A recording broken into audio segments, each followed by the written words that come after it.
Donc, je vous présente aujourd'hui la nouvelle série Highlight qui se décline en 3 modèles aujourd'hui. On est sur la série un petit peu plus petite que les Titans, assez connue dans le domaine.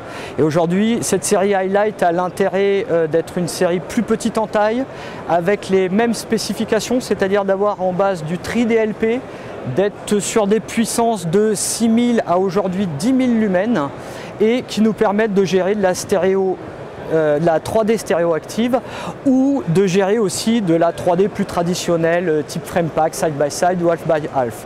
Donc on va retrouver pour ce type d'appareil une connectique HDMI 1.4 pour rentrer tout simplement les Blu-ray, les lecteurs DVD. Et on va avoir de ce fait une deuxième connectique HDMI jointe qui nous permet là de rentrer sur les systèmes stéréoactifs jusqu'à 120 Hz, ce qui est vraiment une solution très professionnelle et très innovante sur des produits de cette gamme-ci. Auparavant, comme je vous le disais, il fallait fatalement être sur la série professionnelle de notre matériel qui était des séries Titan et qui se déclinaient de 6000 à 20 000 lumens.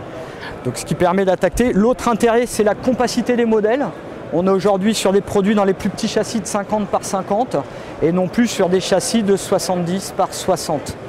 La technologie Tri-DLP nous amène tout simplement la meilleure qualité d'image et le meilleur rendu des couleurs. Et en plus, venant de nos origines cinéma, eh bien, nous avons intégré sur cette série-là les softs de réglage Color Max. Ces softs de réglage ont la particularité de pouvoir régler la colorimétrie en 7 points individuellement et de pouvoir régler en plus les blancs sur une balance ou sur une valeur totale de blanc. Donc, ce qui vous permet d'obtenir les mêmes réglages que dans une salle de cinéma et de pouvoir appairer vos couleurs à votre volonté. Donc, aujourd'hui, en plus, sur ces appareils-là, on va retrouver des connectiques beaucoup plus traditionnelles, comme tout simplement des connectiques PC-VGA, des connectiques YQV, et puis on va aussi, bien entendu, gérer, j'ai oublié de vous en parler, tout ce qui est synchro de la 3D en entrée et sortie, ce qui nous permet ou bien de recevoir un signal de synchro de votre équipement ou de pouvoir nous-mêmes la générer si vous n'avez pas de synchronisation sur votre équipement. Ce qui en fait une solution complètement autonome et complètement paramétrable pour vos applications 2D ou 3D. Donc aujourd'hui, cette gamme se décline en 3 modèles. Nous avons la série 300, présente ici, qui développe 6000 lumens en Full HD. Mais nous avons aussi dans cette gamme 2 autres modèles, qui est la série 600, qui développe 8000 lumens en Full HD, ou la série ultime, qui est la 700, qui développe 10 000 lumens en Full HD. Parlez-nous un peu de la série 700, donc l'autre gamme.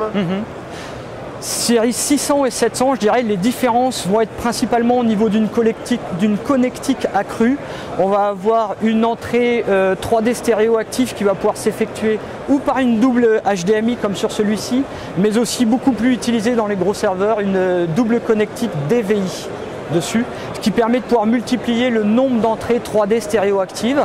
L'autre particularité dans les 2 autres modèles de la gamme, c'est d'avoir aussi d'intégrer la nouvelle carte de connexion HD BAST qui permet d'envoyer sur un réseau type IP de la donnée et les pilotages projecteurs.